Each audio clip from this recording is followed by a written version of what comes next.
Hi friends, welcome back to my channel Manish Time.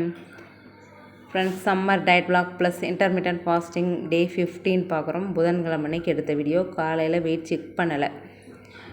ஒரு 8 மணியை போல் walking வந்தாச்சு. வெயில் பார்த்திங்கன்னா சுல்லுன்னு அடிக்குது. ஒரு அரை மணி நேரம் நடந்தாச்சு.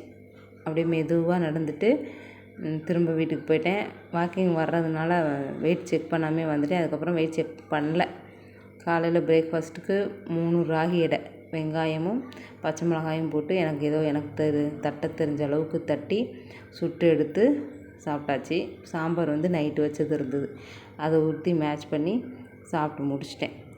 காலையில் வாக்கிங் போகிறது நல்லா இருக்குது ஃப்ரெண்ட்ஸ். அலுப்பு தெரியல, அதாவது வெக்குன்னு நடக்கிற மாதிரியும் தெரியல, ரொம்ப டயர்டும் ஆகலை. பிரிஸ்காக இருந்த மாதிரி இருந்தது. ஏதோ ஒரு நல்ல விஷயம் செய்கிறோம். ஆனால் வெயிட் குறைஞ்ச பாடு இல்லை. வெயிட் எப்படியும் குறைஞ்சிருக்காது, கெயின் ஆகிருக்கும். அப்படி இல்லைன்னா மெயின்டைன் தான் ஆகும் வழிய குறைய வாய்ப்பு இல்லை. ஏன்னா 3 நேரமும் நல்லா சாப்பிட்றேன். ஏதோ ஒரு நேரம் பழம் இல்லை ஒரு நேரம் காய் எடுத்துருந்தால் நமக்கு குறையும். நம்ம தான் அந்த வேலைக்கு போகலை, அதனால் நான் கவலைப்படலை. மதியம் லஞ்சுக்கு மாங்காய் சாதம் செஞ்சுட்டேன். கொஞ்சமாக பாகக்காய் குழம்பு இருந்தது, அதை வச்சு முடிச்சிட்டோம். இந்த பக்கம் பழைய சாப்பாடு தாளித்து விட்டாச்சு. இதுதான் மாங்காய் சாப்பாடு. பச்சை மாங்காயை நல்லா சீவிட்டு அதை அப்படியே தாளித்து விட்டாச்சு. கடுகு, கடலைப்பருப்பு இதெல்லாம் போட்டு. அதுக்கப்புறம் அப்பளம் தங்கச்சி பொரித்து கொடுத்தா, அதை வச்சு பசங்களுக்கு கொடுத்துட்டு நானும் ஒரு அப்பளம் சாப்பிட்டேன். அந்த சைடு இட்லிக்கு மாவு அரைஞ்சிட்ருக்குது. மாங்காய் சாதம் புழுப்பு. எங்கள் வீட்டுக்காரர் மட்டும்தான் சாப்பிட்டார், பசங்களாம் சாப்பிடவே இல்லை. ஷார்ட்ஸ் வீடியோ ஷேர் பண்ணியிருப்பேன், விருப்பப்பட்டால் நீங்களும் செக் பண்ணி பாருங்கள். நல்லா மாங்காயை துருவி எடுத்துகிட்டு நானும் ஒரு 2 வாரம் சாப்பிட்டு பார்த்தேன். நல்லா தான் இருந்தது.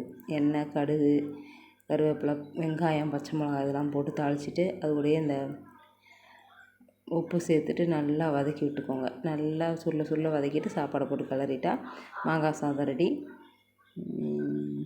லஞ்ச் பாக்ஸு கூட செஞ்சு கொடுக்கலாம். எனக்கு லஞ்சுக்கு 1 டம்ளர் கருப்பு கவுனி கஞ்சி சாப்பிட்டேன். இன்றைக்கி தயிரோ மோரோ எதுவும் சேர்த்துக்கல, அப்படியே வெறுமனாவே உப்பு மட்டும் கலந்து குடித்தாச்சு. சாப்பிட்றதெல்லாம் ஹெல்த்தியான ஐட்டமாக தான் சாப்பிட்றேன். ஆனால் அது மூலயமா வெயிட் குறையலை, மெயின்டைன் தான் ஆகும். நம்ம எக்ஸசைஸோ ஏதோ ஒன்று செஞ்சுருந்தோம்னா, யோகாவோ ஏதோ ஒன்று செஞ்சுருந்தா நமக்கு குறைய வாய்ப்பு இருக்குது. நம்ம தான் 3 நேரமும் நல்லா சொனையாக சாப்பிட்றோமே, அப்புறங்கிட்டு குறையும். சரி பரவாயில்ல அப்படின்ட்டு நானும் அந்த மைண்ட் செட்லேருந்து வந்துட்டேன். அதுக்கப்புறம் இது மாவு அரைக்கும் போதே ஊற வச்சுருந்தேன். பச்சைப்பயிறு, கருப்பு கவுனி அரிசி, வெள்ளைச்சோளம், சுண்டல், கொஞ்சமாக உளுந்து, வெந்தயம் இதெல்லாம் நான் நைட்டே ஊற வச்சுட்டு ஒரு 5-6 தடவைக்கு மேலேயே கழுவிட்டு அதுக்கப்புறம் கிரைண்டரில் போட்டு அரைச்சேன். கிரைண்டரில் போடாமல் மிக்சியில் போட்டிருந்தா நல்லா அரைப்பட்டிருக்கும். ஆனால் கிரைண்டரில் போட்டதுனால அந்த சுண்டல் நகரவே மாட்டேன்ட்டுச்சு. கை வச்சு தள்ளி விட்டு அப்புறம் ஒரு வழியாக அரைச்சி எடுத்துட்டேன். உப்பு மட்டும் போட்டு ஃப்ரிட்ஜுக்குள்ளே வச்சாச்சு. ஈவினிங் பார்த்திங்கன்னா வாட்டர்மெலன் வாங்கிட்டு வந்திருந்தாங்க. ஒரு பவுல் நிறையா சாப்பிட்டு வாக்கிங் போனால் அங்கே வாக்கிங் போகவே முடியல. ஏன்டா சாப்பிட்டும் ஆகிப்போச்சு. ஓயாமல் வீட்டுக்கு வந்துக்கிட்டே தான் இருந்தேன் ரெஸ்ட் ரூம் போகிறதுக்காக.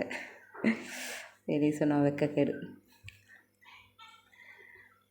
என் தங்கச்சி பொண்ணு சும்மா இருக்காளா, வீட்டுக்குள்ளே உட்காந்து சாப்பிட விட மாட்டேன்ட்டா. வெளியில் உட்காந்து சாப்பிட்டு விதையை அப்படியே துப்பிக்கோங்க, வீட்டுக்குள்ளே துப்பாதீங்க, நான் இப்போ தான் கூட்டி அல்லனேன்னு ஒருத்தர் கூட வீட்டில் உட்காந்து சாப்பிட விட மாட்டேன்ட்டேன். எல்லோரும் தங்கச்சி வீட்டுக்கு போய் வெளியே பால்கனியில் நின்று சாப்பிட்டு அங்கிட்டு துப்பிட்டு வந்தோம். இந்த கொடுமையெல்லாம் எங்கேயாவது பார்த்துருக்கீங்களா? எல்லோரும் பிசுன்னு தான் இருக்கும். இனி இதுக்கு மேலே தான் குளிச்சு கிளம்பி பார்க்குக்கு போகணும்.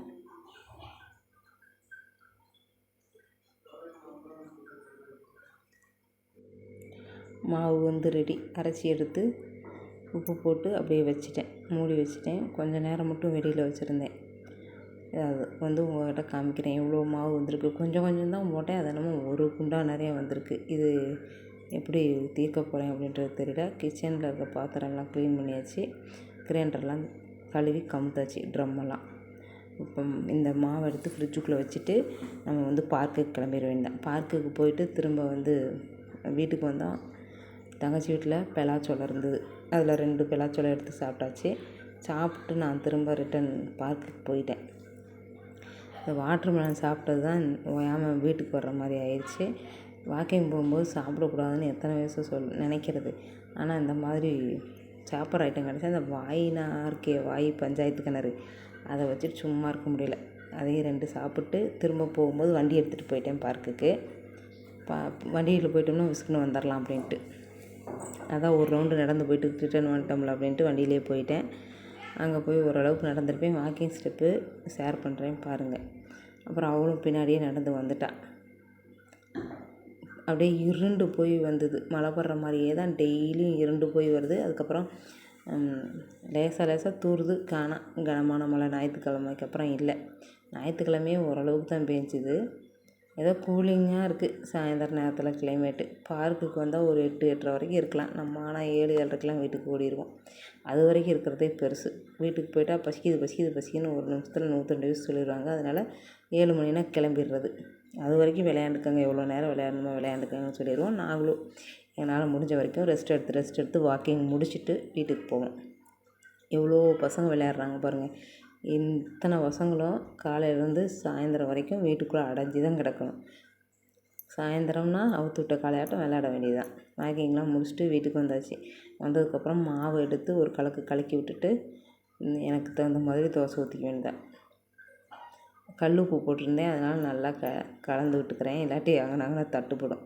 அதனால் பசங்களாம் வேணான்ட்டாங்க. என் பொண்ணு என் பையனுக்கு வந்து சின்னதாக தோசை ஊற்றி கொடுத்துட்டா. வரும்போது முட்டையும் வெங்காயமும் வாங்கிட்டு வந்துட்டோம். அதுவும் இருக்குது. தங்கச்சி கொடுத்த வெண்டைக்காய் இருக்குது. மாங்காய் சாதம் அப்படியே கிடக்கு. நம்ம வந்து தோசை ஊற்றி சாப்பிட வேண்டியதான். தோசை பார்த்திங்கன்னா சுட்டும்போது சூப்பராக வாசமாக இருந்தது. நானும் எனக்கு தகுந்த மாதிரி தோசை ஊற்றிட்டேன். மில்லட்டு இந்த மாதிரி அரிசி வகையில் அரைக்கிற மாவு எதுவுமே 2 நாளைக்கு மேலே வச்சுக்காதீங்க. ஆனால் நான் எத்தனை நாளைக்கு வச்சுக்க போகிறேன்னு தெரில. இவ்வளோ மாவு கிடக்கு. ஒரு வழியாக 2 தோசை ஊற்றி தங்கச்சி கொடுத்த வெண்டைக்காய் பொரியல் சாப்பிட்டு 2 தோசையில் 1 தோசை தான் இன்றைக்கி ஊற்றி சாப்பிட போயிட்டேன். பசங்களுக்கெல்லாம் ஃப்ரைட் ரைஸ் வாங்கிட்டு வந்தாங்க. அதாவது தோசை ஊற்றுறேன்னு சொன்னால் அதுக்கப்புறம் அவங்க அப்பா ஃப்ரைட் ரைஸ் வாங்கிட்டு வர சொல்லிட்டாங்க. அவங்க போய் வாங்கிட்டு வந்தாங்க. அவங்க ஃப்ரைட் ரைஸே சாப்பிட்டுக்கிட்டாங்க.